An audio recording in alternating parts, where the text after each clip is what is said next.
لغت میں لفظ زہرا کا مطلب ہے درخشاں، روشن، نورانی، منور۔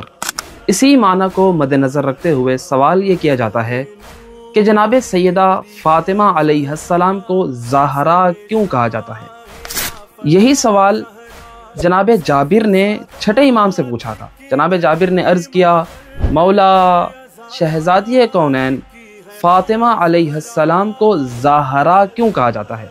فقال الامام علیہ السلام، چھٹے امام علیہ السلام نے فرمایا، لأن اللہ عز وجل خلقها من نور عظمتی، اس لیے کہ پروردگار نے شہزادی کونین کو اپنے نور عظمت سے خلق فرمایا۔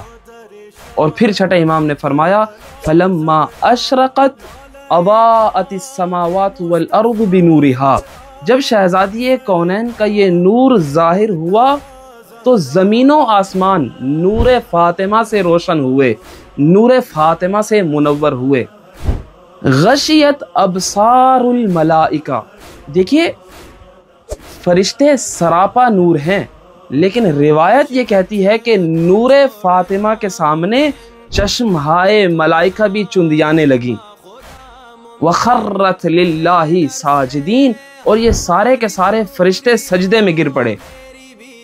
فرشتوں کو حکم نہیں ہوا، لیکن ان فرشتوں نے جب عظمت الہی کا، اس نور کا مشاہدہ کیا تو خود بخود فوراً اپنے سر سجدے میں رکھ دیے اور کہنے لگے، یا الہنا و سیدنا، اے پروردگار، ما ھذا نور، یہ کیسا نور ہے؟ ارشاد پروردگار آیا، ھذا نور من نوری، دیکھیے پروردگار نور السماوات والارض ہے، زمین و آسمان کا نور ہے، لیکن خدا ارشاد فرماتا ہے کہ اے میرے ملائکہ، یہ نور فاطمہ میرے نور میں سے ہے۔ اسکنتہ فی سمائی وخلقتہ من عظمتی، میں نے اس نور کو آسمانوں میں ٹھہرایا، میں نے اس نور کو اپنی عظمت سے خلق فرمایا۔ وَأُخْرِجُهُ مِن صُلْبِ نَبِيٍّ مِّن أَنْبِيَائِي أُفَضِّلُهُ عَلَى جَمِيعِ الْأَنْبِيَاءِ، ارشاد پروردگار ہوتا ہے کہ اس نور کو میں انبیاء میں سے ایک نبی کی صلب سے بھیجوں گا۔ کون سے نبی؟ کہ جو نبی تمام انبیاء سے افضل ہوں گے۔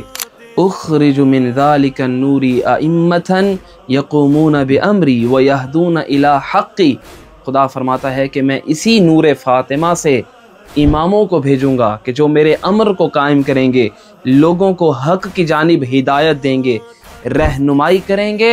وَأَجْعَلُهُمْ خُلَفَائِي فِي أَرْضِي بَعْدَ انقضاء وحی، اور انہی اماموں کو میں زمین پر اپنا اس وقت خلیفہ بناؤں گا کہ جب وحی ربانی کا دروازہ بند ہو جائے گا۔ یہاں اس روایت کے ذیل میں 3 نکات آپ سامعین، آپ ناظرین کی خدمت میں پیش کرنا چاہتا ہوں۔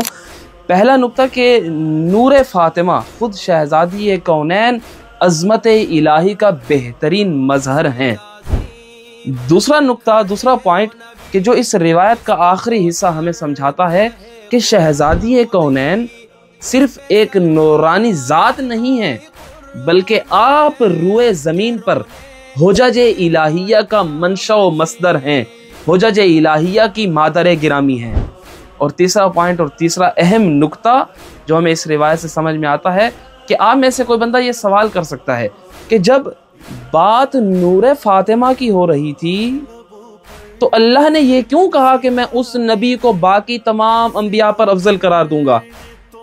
تو اسی روایت میں اسی سوال کا جواب پایا جاتا ہے کہ نبی خدا جو تمام انبیاء سے افضل ہیں، اس افضلیت کے مختلف اسباب ہیں۔ ان اسباب میں سے ایک سبب یہ بھی ہے کہ اللہ نے نور فاطمہ کو ختمی مرتبت محمد مصطفیٰ کی صلب میں رکھا، اور پھر اسی نور کو مرکز، منشا، مصدر قرار دیا حجج الہیہ کے لیے، بعد والے ائمہ معصومین کے لیے، بعد والے اماموں کے لیے۔ والسلام علیکم ورحمۃ اللہ۔